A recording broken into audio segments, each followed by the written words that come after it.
Today we're gonna finish the mural board that we almost finished last week. So there's just 3 more principles to go and check the metrics. And the intro question I have is, what was a pivot point in your life? Can you think of something that either something that happened or a teaching or a thought that you something that you received that you can trace, like, oh, that was a turning point. Something changed, directions changed completely at that moment. And I'll pass to Juanca to start. Yeah, I was thinking in 2 moments. One was when I decided to change my career in the university from philosophy to political sciences, because it was also in another city. And the other one, when my brother um, read Binay Gupta's article, and he said, "Hey, Ethereum is great, and we have to jump into this." And yeah, that was like the another great moment, that now I'm here. And I will pass it to Anne. Okay. Hi. I'm also kind of new here. I've been working with Giveth, but now I'll be helping Liviade and Nate with the case studies for the TEC. So nice to meet everybody. What was a pivotal point of my life?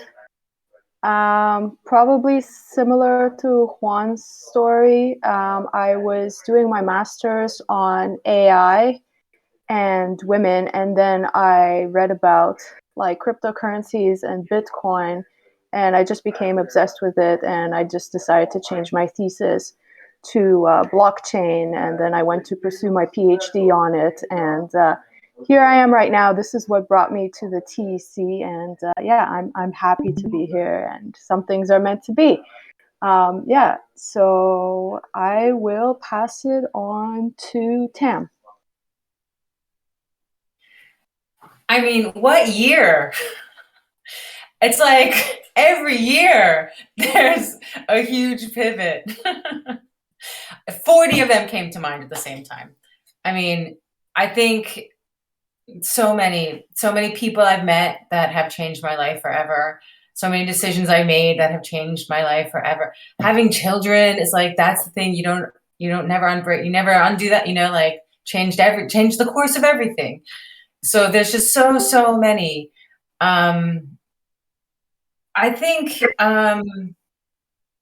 sorry, God, I don't know I wouldn't even know. I think like a difficult one, I'll tell you a difficult one, like a really difficult one was, I had to make a decision like pretty young, as a young adult, to isolate myself from my family. And that was really hard to do. But there's like, and like that made me need to create a whole other family for myself. So sort of in my like, late teens, early 20s, I created this whole other family who's now still my family. But like having to make that decision because it was super unhealthy was like, I see people in my family who weren't able to do that, who like got sucked in, like what I mean, like are suffering now from not being able to create a lot of separation there. So I'd say that was like the hardest, but like probably one of the most important early decisions I made as an adult, even if I was very young. Like that was a really, really tough decision that I would just change the entire course of my life. Like I spent years just not engaging, and that changed my life entirely. So I hope that's not too sad. My family's great. The one I built is really amazing. I'll pass to Akene. Hi, Kenny. Welcome. I think it's the first time you're joining Softgov. Great to see you here. So we have an intro question that is, what was a pivot point in your life that you want to share? What was the Hi, can you guys hear me? Yeah. Okay, so what was the question again? Could you repeat it? What was a pivot point? Like, what was something that happened in your life that changed everything? Oh, hi guys. Yeah, it's my first time here. I'm very excited about it. Just like I talked at the comms, TEC comms, trying to learn more and be more integrated into TEC. What was it? It was my secondary school days. So my grandmother had died. So my grandmother from the maternal side, it's really jovial and fun and almost more fun than my dad or my mom. They're very strict and disciplined. So would always run away to my grandmother's house because her house is just like, oh, come and have whatever you want and be free. And then she died, and I was still in high school then. It broke me down. I almost repeated a class because I was so attached to her. So I started learning how to stay, but not stay too attached. Yeah, I think that's it. So I started building walls around my commitment with people I really do care about, because when they're not there, I've noticed it breaks me, and I don't want to be down anymore. So that's it. I'll pass to you, Livia. Thanks. I think, but the strongest one for me was, so I was an actress since I was a kid, and then I wanted so much to do cinema. It was my dream. Like, I wanted to leave with that, do so much cinema, and I was doing theater most of the time. And then I did one feature, and that started to open doors for other invitations. So someone invited me to do this feature film. It was going to be a small participation, but it was like a very important one, and it was a crew that I was so excited about. And then at that same time, I was kind of starting my relationship with Dylan, and he invited me to trim weed in California. So it was, am I going with someone that I'm in love to the total unknown of life, trim weed in California, or I'm gonna stay here and do this participation in a movie that will probably open a lot of doors for me. And I chose to go with him to California. And then that movie, it was a funny coincidence that the day I was gonna shoot, it was actually the day I got married. And that movie ended up going to Cannes, to the official selection. So it was like a huge movie, and that would have definitely opened some doors to a totally different path than the one I'm in. But then the adventure with him started so many other things, and I wouldn't be here now if I hadn't chose that path. And I'll pass to Zaptimus. Thanks, Livy. Mine is kind of similar, like with Tam, but yeah, my parents were, when I was 22, they were going back to Uruguay, and I was like, I don't want to go back. And my parents were like, I mean, if you don't want to come back, then you have, to make your life and do your own things by yourself. And I was like, I was not so sure, because I at that moment, I was never getting income from, always from my parents. And then, yeah, I mean, that moment at that point was a bit hard. Like, I had to, start getting income and, yeah, do a lot of stuff. But, at the same time, I think that was the biggest learn I had in my entire life. Yeah, I'll pass it to Pence. Hey, yeah, I would say maybe, and this is probably cliche, but about a year ago, just kind of trying to ask more questions about why we we can't address issues or like why just things generally suck sometimes. And I was kind of like burnt out from work and just I kind of deleted all social media and like kind of just started from square one. And that's kind of how I got where I am, is just through starting over and trying to curate some of those voices and try to figure out what's what and ways to make sense of the world, and kind of looking at Web3 crypto through a different lens that I had previously only seen like the financial side of, was really influential just this past year for me. So I will pass to, has Miguel gone?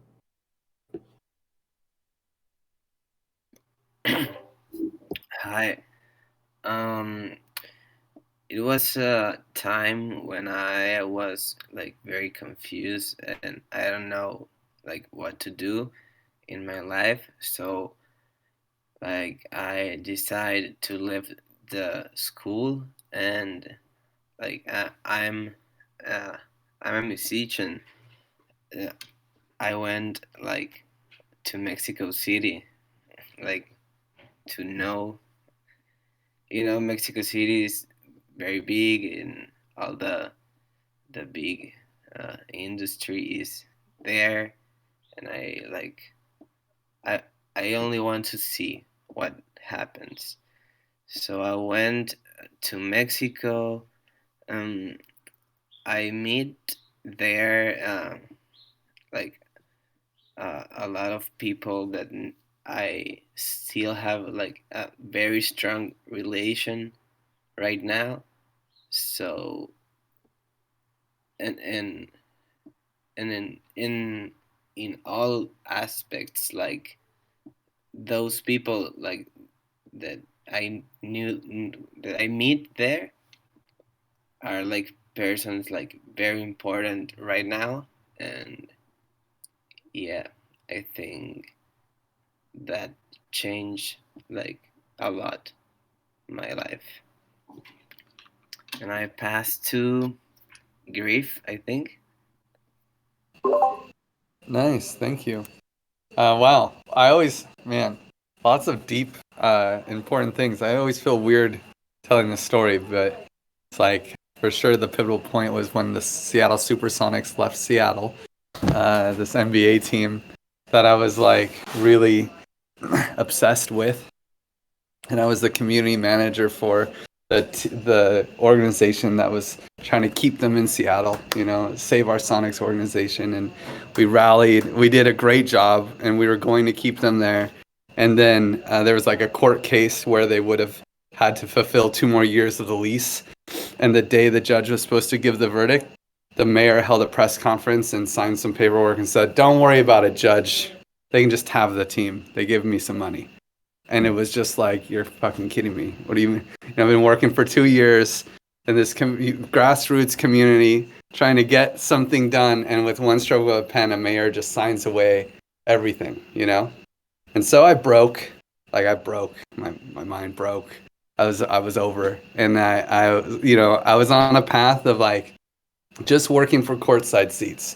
I was a chemical engineer, slaving away in a cubicle, just doing my thing, Like, yeah, I have a clear path. I'll just do chemical engineering, building factories or whatever, right?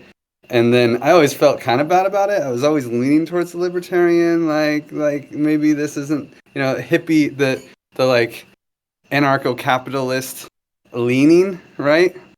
And then I was like full on. It was like, this whole thing is done. Eventually, I actually asked to be laid off, and had a whole change in my world because layoffs were coming with 2008, and I was like, I don't have costs, don't worry about it. These other people have kids, pick me, And so then, and then I became full on nomad, eventually got into crypto, and went on a totally different journey than if the Seattle Supersonics were still existing in Seattle. It'd be like I would just be a very likely very boring normal dude in a cubicle doing the thing. So Thank you. Durgadas is the last one. Thanks.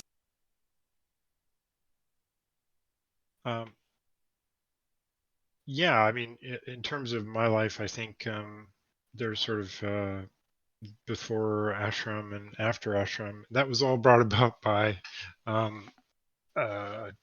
terrifying relationships that I was in. And it was really like the slap that heard around my life. I was trying to get some distance from an argument that I was having with a partner of mine, and she came in and hit me. And I literally I had been sort of visiting these people in what I thought was an ashram at the time, and the moment that happened, I just literally was like, I just switched off and walked down the thing and went into a monastery. I was literally one thing to the other. So my ex-wife, she hit me, and I was like, our relationship's now over. I'm going to a monastery. I just walked down. And then all of that just resulted in I stopped paying for anything, and I took all the money out of my bank account, gave it to my teacher. They repossessed my car at the ashram. Like I literally gave up everything. I lived in a 6 foot by 4 foot shed with no heater or electricity for 4 years. So there's the before and after of my life in the ashram and subsequently. And so everything else that I've done, once you know yourself, and then later on when I was 40, I learned that I had autism, and that was kind of another fundamental. And so now I have all these sort of crazy expansive ideas you guys hear about all the time. And so that comes, from knowing myself as a sort of subjective, agent of the universe in a way, And so, yeah, that's kind of my before and after story. Thank you. I think, Jeremy, you hasn't gone to. My turn. I want to turn. I got stories. I plus 5 the sentiment of Tam, of turning points into turning points, and the two that are the most salient. I can only narrow down to 2. I'm sorry. I'll try and be better, but the two that are the most salient is the introduction to a former partner that led me to the Netherlands. Just on a wing and a prayer. We met in February, and by July, I'd sold everything, packed up all my crap and just 2 suitcases, basically, and moved in with her in the Netherlands. And that was 13 years ago. And the big turning point, though, within that turning point was this sentiment that I had the first 6 years I was here, was just sort of like trying to find my place and sort of fit in. I had this fantasy that if I stepped into the right cafe at the right time, there would just be like this Jeremy shaped void in one of the corners, and I would step into that, and then the lights would turn on and the music would start and the dancing, and everybody would go, "Hey Jeremy, you're here. That's so great. We were waiting for something like you." And the moment that I abandoned that as a fantasy and just figured, oh, the only way I'm going to find a place that's actually my shape and size is if I just start grabbing people and dragging them around me. And then, hey, look, perfectly conformed to this size and shape. That moment did actually happen. I walked into the cafe, so to metaphorically speaking, and found the space that was just, oh wow, this is where I was meant to be. But I had to dismantle the fantasy first. Thank you. Anybody else? Thank you. Inesi, just in welcome, and we're a little bit late on time, but if you want to share in 30 seconds, like a turning point that happened in your life. Sure, this will be quick. Thanks. Yeah, I would say that my father passed away like 2 years ago, and that was for sure like the biggest pivot point of my life. But despite the fact that it was really painful, that experience, I think unlocked something on me. I'm more capable of certain things and working in a different point of view with certain situations. So at the end, that makes me stronger. So thank you. Thank you. Thanks, everyone. That was great to get to know you a little bit better. And there's 2 things we want to cover today. So I'll go through this Twitter discussion really quick because I think I should talk more about this with Chewy. I was hoping that maybe he was going to come to this call. But I was just thinking about, let me see if this is T-Commerce.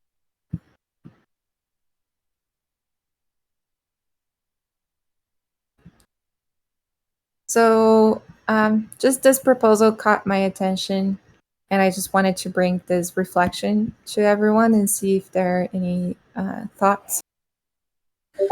So along with the PE Fundamentals course, our Transparency Working Group joins the list of past proposals. Our next objective is to pass the Stewards Working Group funding, so get your TEC tokens and go vote in our garden. I just wanted to share that I think we, when we're speaking through the voice of the TEC, I think we shouldn't have an opinion about how proposal outcomes should go, and trying like the most possible to not be persuasive when it comes to proposals resolutions. And this brings the question of like, oh, we think we are doing this because we need engagement.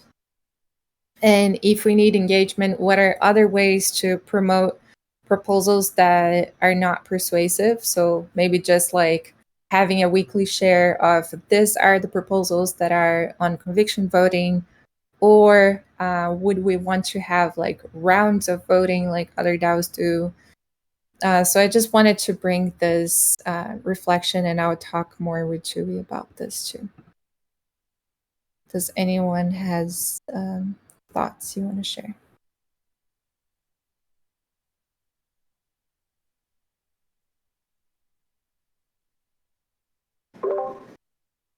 Yeah, I agree that maybe it says like our next objective is to pass the Steward funding proposal. And yeah, I think that somehow sounds like we are influencing on the vote of people. Maybe yeah, we could have some better curation and better narrative on the tweets. I agree with you, Livy. And also Gravity proposal is up, and we also made a tweet, but I tried only to say like, if you want to support, then the proposal is up. The tweet is a little bit higher. Also, long time ago, David was suggesting to have like on Discord the tweets, and then people can vote, and that way you are tweeting what people in Discord is saying to tweet, which is more more community focused than just someone just telling what to post there. I think I didn't understand that. Yeah, I mean, back in the days when David was having Twitter, he was suggesting like something like One Hive, like they have a Discord, like they put tweets and then people reacting with emojis, and then like the community on Discord decides what goes on Twitter and what not. So have curation on Twitter first on Discord first to what even gets to Twitter. Yeah, I mean, if like if we put this tweet on Twitter, maybe people block it, maybe people accept it, and then whatever, it's the community it's saying. I mean, it's not the token holders, which would be like the best option, but yeah, like at least you're getting some community signaling, because maybe there are some proposals that the community want to promote, right? And even if it's like I get your point, and I think also like it shouldn't be treated like this, but it may be the interest of the community to incentivize pass the Steward's proposal, and but if the community signal it, they want to get that signaling, influence in that proposal, then we should do. But it's I think all I'm saying is that we shouldn't try to convince people to vote on proposals through the TEC voice. If like people want to personally support proposals and signal that they will vote on that, I think it's something different. Yeah. I like that idea of having a curation, but that maybe will take some time to be implemented in full, like working, if that's a way we want to go towards.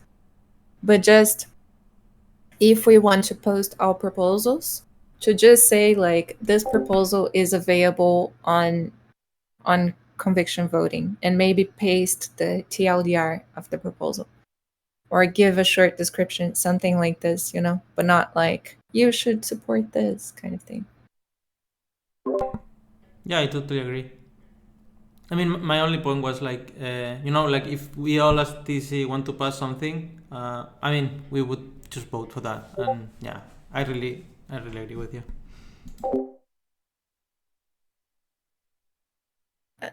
Yeah, Durga does. Yeah, I agree.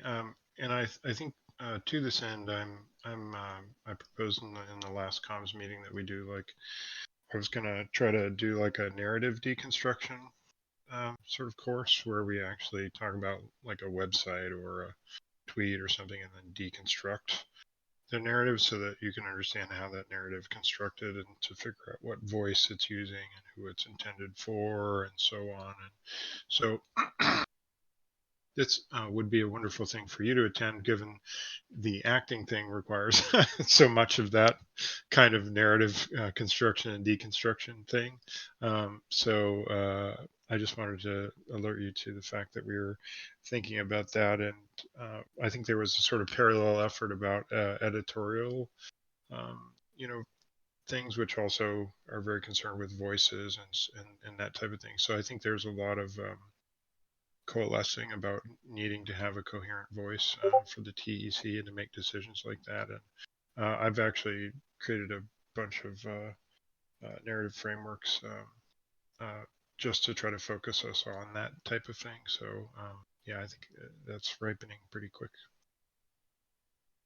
Yeah, sounds great. Keep me posted whenever you're gonna have that session. I'm double booked with comms calls until March, but if we another time, I'm totally down to participate, or async too.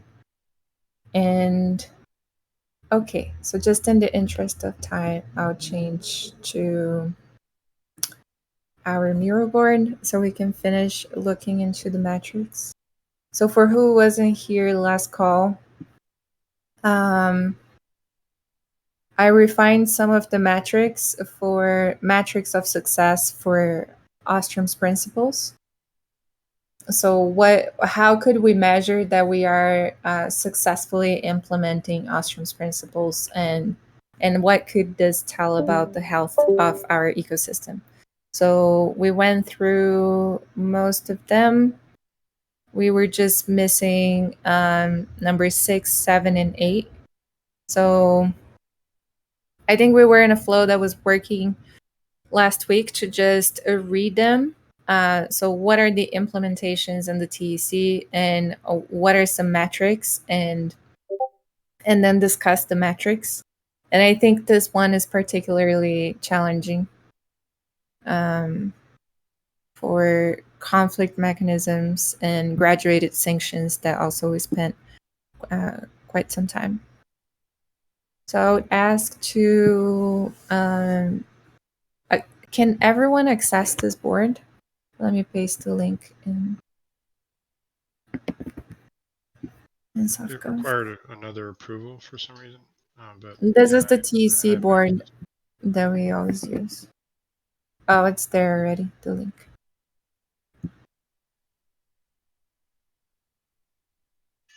It says I cannot. Let me give permissions. Maybe there's... Can you request access? Then we can... Let me try. Okay. So is there anyone already in the board? Okay, Durgadas, I see you here. Do you want to read for us? What are the implementations of conflict resolution mechanisms? So just a quick blurb about like what does Ostrom means about this. It's just she talks about having conflict resolution at low cost. So having it like easily accessible to everyone that is part of that community, and having it like either free or at a very low cost.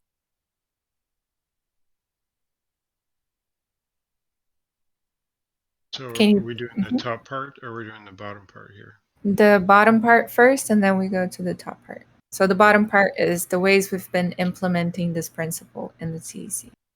Okay, so yeah, so we have the Gravity Working Group. Plus, from a high level, we have an understanding of the sort of dualistic nature of that. So you can either create trust proactively, or you can handle conflict reactively. We should have mechanisms for both, and we do. So graviton roles and accessibility to them, the graviton trainings, promotion of non-adversarial positions, NVC and prevention culture, trust creation, as I mentioned before, easy access to agents and processes, active gravitons, meaning that we have not only people who have taken the graviton training, but from there then participate in gravity actions and conflict resolution. We have the gravity type form where people can submit issues and get help. Advice process is a nice way to prevent conflicts, because then the people who know can really assist you. And Celeste, I think, is going to be expanded soon too, with some additional things. But that's another process that we have, technical process with some software behind the scenes that can help us to deal with that. And then how many conflicts have been solved using what type of technique? So yeah, you do need to have some understanding of what's going on there. Having a certain amount of people who are available for conflict resolution, making sure you have enough, make sure those people are well supported, have a list of the methods used, and I'm not sure what Thunderdome means, but it's there. So like, I'm not sure too. Did anyone add that now? That somebody was tell not me something I put in. what that means.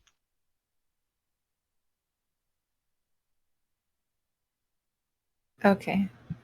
And then the value people give to their rewards is close to the value given by the community. I think that's, yeah, it's an interesting question, because there needs to be a kind of proportionality.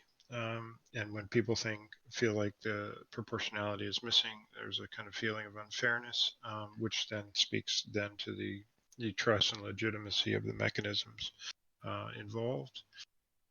And so yeah, just trying to inventory and proactively understand where trust and legitimacy are built, and conflict is generally the result of us ignoring something. So by paying attention to that, we can go a long way toward sorting that out. Yeah, thank you. Yeah, so it was just how, like, but the metrics are always challenging because they imply having some type of quantification or something that we can like easily measure, and some of these things are not so easy to measure.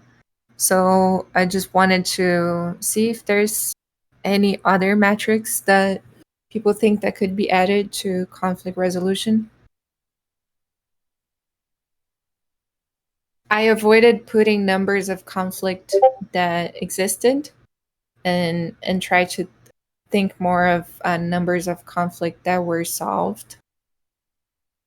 But maybe conflicts that were solved versus in reference to conflicts existing. Well, the lowest cost conflict resolution is complete avoidance of conflict, right? So it's just like the cheapest healthcare is to teach people how to eat healthy and exercise and so on, right? Because then you just avoid a lot of costs later, right? So so from a principle standpoint, the most important thing is the trust creation aspect, right? So in that sense, it's nearly impossible to figure that out because we have a very proactive cultural setup here, but that also means that we have fewer conflicts, right? I think you should definitely track the number of conflicts, but I don't think it should be like the main metric, because change in number of conflicts can mean that there was actually more conflict, or it could mean that we're doing a really good job and people are comfortable reporting things or like bringing them.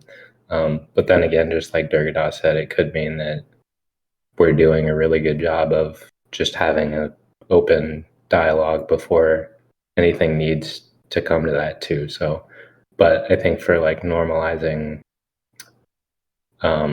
like numbers resolved, that might be important if you really want to look over time. So I would have it, but just not be careful about like how we interpret it. Do you think this addresses what you're saying? How many conflicts have been solved in reference to existing conflicts? Like, as it implies that we're tracking both all conflicts, but then the metric is like a positive metric on top of what has been solved. For me, it would just be, I mean, conflicts. See, like there's a sort of fictional idea that you can solve a conflict. I think the idea is that if you transform a conflict, if you learn something from it, if you know what I mean. So like, we can solve a conflict where nobody feels angry anymore, but did we actually put together a trust creation mechanism that would proactively avoid that issue in the future? I think is a more useful metric from my perspective, but that's just me. Yeah, maybe like maybe a better metric might be like post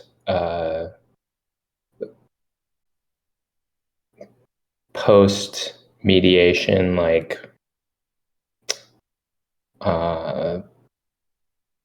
satisfaction, and maybe like where both parties needs met, and like maybe something else, like do you feel like you trust this process, so that it's more like it's quantitative, but it's like the actual metric we're looking at is like the quality of the conflict resolution. Return on time invested could be an effective metric for that. So just, has on a scale of 1 to 5, has engaging in the process been a good return on the time that I invested in it? is qualitative enough. I would also, in the broader trend, sort of gently nudge back on this idea that qualia, qualities can't be sort of also measured. A soft survey of what is the vibe like? I mean, if you write that down, that is a, you know, wet finger work, as we say in Dutch, but that counts still, right? If you wanted to be super nerdy about it, you could do a social network graph, right? You could map the relationships, and you could literally score them on a scale of 1 to 10. How much do I trust the people in my social network graph? That's like super extreme, but if you want to go for it, it's definitely insightful. I would also put forward a reflection after the fact. So in a lot of dispute resolutions or conflicts, you'll have some form of agreement as an output of that process. All right, so we have learned this, and maybe we will try and do WXYZ. Some reflection after the fact on that could also be really useful as far as, are people sticking to their commitments? Did it actually matter as time goes on? Anybody else? Yeah, I wrote variety of tools offered when requesting support. And this is something that I've been thinking a lot since a while, but I think that it will be executed in the following months. And it's that right now we only have one tool, and it's mediation.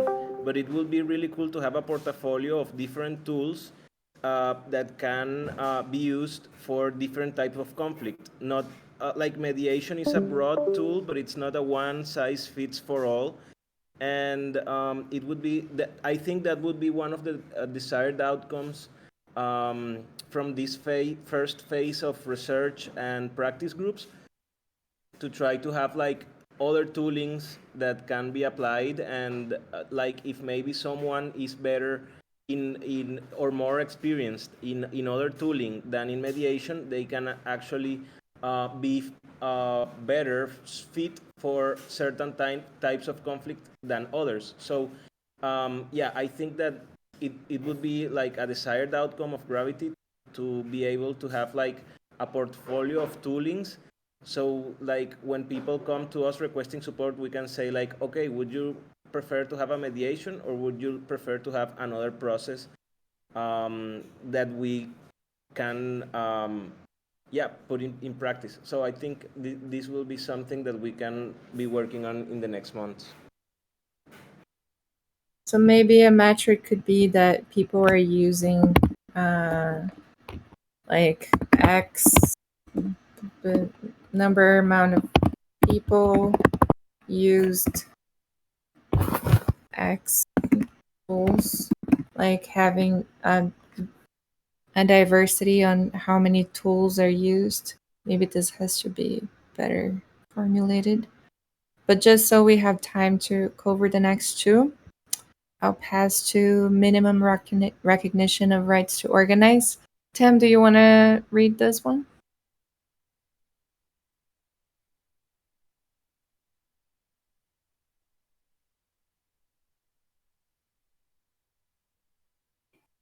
Oh, Number you're of muted. individuals, yeah, who had to use the trusted seed legal shield. Number of attacks the TEC suffered managing risks. So number of attacks the TEC suffered. Okay. As a metrics for success, and examples: trusted seed association, covenant and internal agreements, legitimacy structure, legal working group. Yeah, so this, I don't know if we have much more to add here, because minimal recognition of rights to organize basically means that we won't have an authority that will shut down, that there is no authority that has that is capable to shutting down what we're doing, at least that we are minimally prepared for this, that we have like the MVP for a structure that is resilient and that can't be shut down by bigger authorities like the government, for example. Does anyone has thoughts if there's something we need to add here, or if there's any other implementation in the TEC? So the trusted seed for our initialization, the covenant that is kind of like our constitution, the legal working group.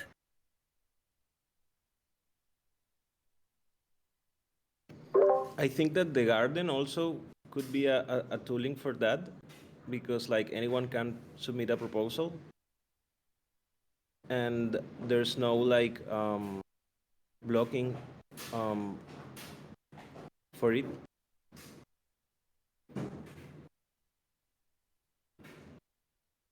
But do you think that is related to recognizing rights to organize? Sorry, someone was going to say something. Yeah, because anyone can submit a proposal, and they have the right to organize themselves as they think that the proposal could work, and also to submit the proposals that they think that could be impactful, and then have the support from the community.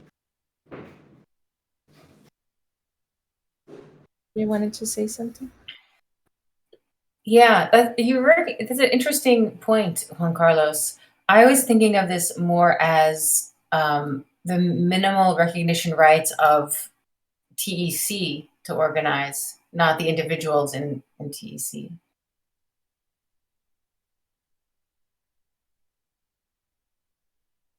So from a layer up. Yeah, but also it can be applied to the TEC in a wider picture, because that's the way we organize and the way we say how are we going to use our resources. Well, I don't know. It's just like the idea I thought from this exercise, but yeah, that's what I think.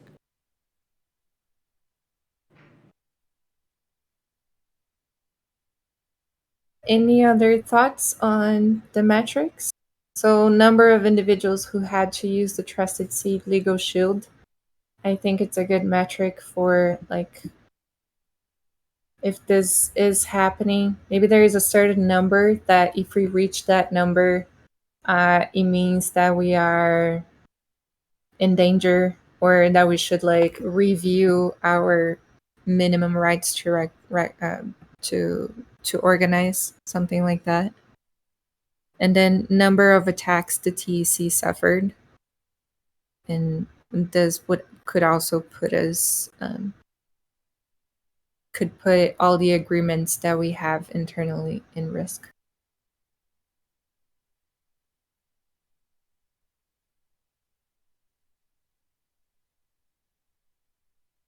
Should we move to the last one, or any other thoughts?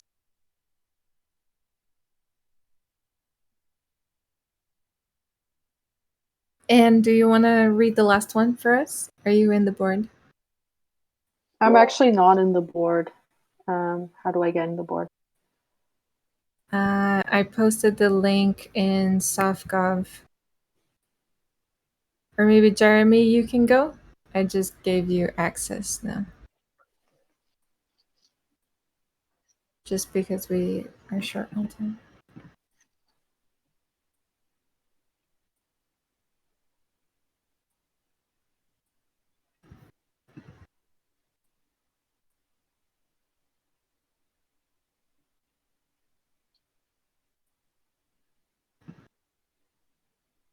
Looks like I'll have to reload. So, no. I can read. Awesome. Thanks, Al. Nested Enterprise, source code integration, snapshot integration, parent parties in other communities, test built from one hive, TE Academy, TE Partnership, working groups becoming DAOs, proposal inverted, and blockchain for good communities.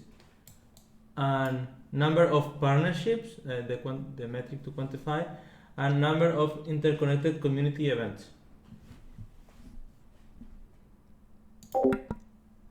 Nested enterprises is just that we are, the name is very self-explanatory, just that we are part of other communities and that we are interconnected with other communities.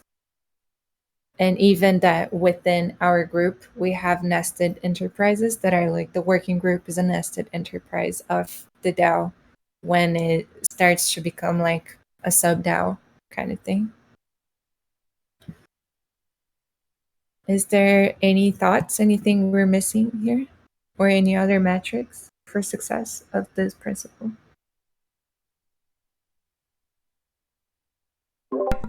I think also like the number, it's okay, but the quality of those partnerships is also a metric we should measure. I don't know how to measure it, but I think that we're leaving it out. Yeah, we should have a few metrics then to understand what quality means. But we can look more into this.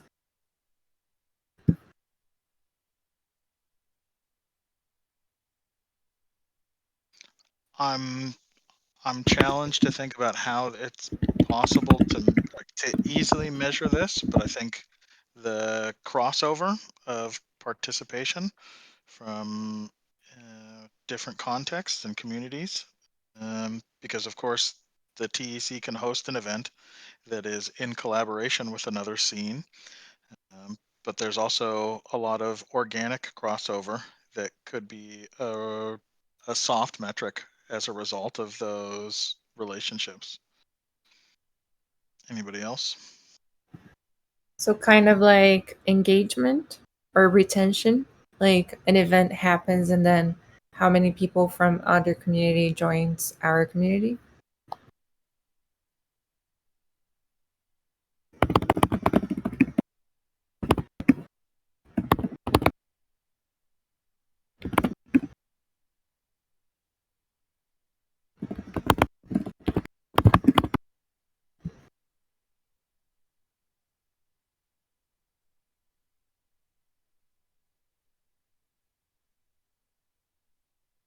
Any other comments? If not about this one in general, we have 4 minutes left. For this one, what about, I don't know if you mentioned sub DAOs. It seems like that might be like if Gravity or Team. I'm not as familiar with the team effort, but maybe something along those lines. Yeah, so sub DAOs would be an implementation.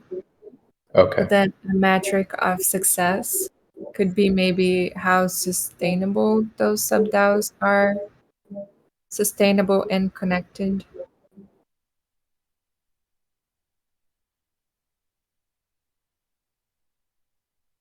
You raise a really good point.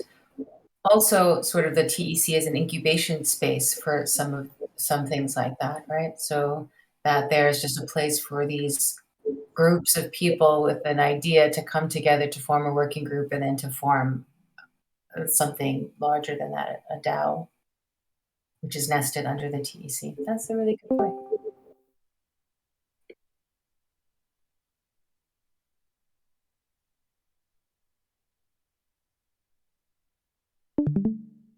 I'd like to ask a question about this.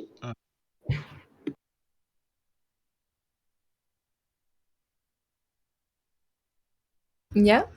So just looking at, so if I'm overlaying, like, let's say Cynefin with Ostrom's principles, if I take a look at what Ostrom's principles are all doing, all of them in some way or another assume that the movement between the complex area of the Cynefin framework into the complicated area of the Cynefin framework is an enabling constraint versus a governing constraint, right? And most people assume that all constraints are governing constraints, but typically they're not. So for those of you who don't know what I'm talking about, I'm happy to maybe share my screen and I can kind of show you what I'm talking about. Some of you have heard me talk about this stuff before, but so what we do here is very complex, but when we go to constrain those things, then we move into the realm of the complicated. So this step here between the complex and the complicated, if you make it a governing constraint, then typically what you're doing is you're trapping all successive generations of evolution into the complicated and the clear. And this is how we end up with centralized systems, right? So in order to sort of prevent that thing from happening, we have to make sure that the constraints that we're putting in our enabling constraints, which will then later on not prevent us from moving back from the complicated when we reach the limitations or the evolution of what we have going on back into the complex, so that we can re-experiment with what's going on and create a new set of enabling and governing constraints that get us there. So I'm basically suggesting that Ostrom was very wise in that sense, where I think she understood that the basic problem here is that the moment you constrain people, and the fundamental way to sort of prevent that is to not just make governing constraints only, right? And so I just wanted to point that out as a relationship that I've observed for those of you who are familiar with this model, and for those of you familiar with Ostrom's principles. But I don't see that really well described in the mirror board. So I just wanted to sort of put that as an additional kind of narrative understanding, perhaps, that we might consider when we're considering this kind of thing. So, and for those of you who don't know, the complicated is the realm of the expert. The clear, known, and familiar is, the bucketized, standardized stuff, and then, automation that comes on the back of that. But at the same time, we, while Sorry, go ahead. it's just that we are on the top of the hour. No problem. So if anyone wants to leave, thank you for joining. And I think this is super interesting. I would be keen to continue to listen. Okay. So just Yeah, wanted to close the call and Yeah.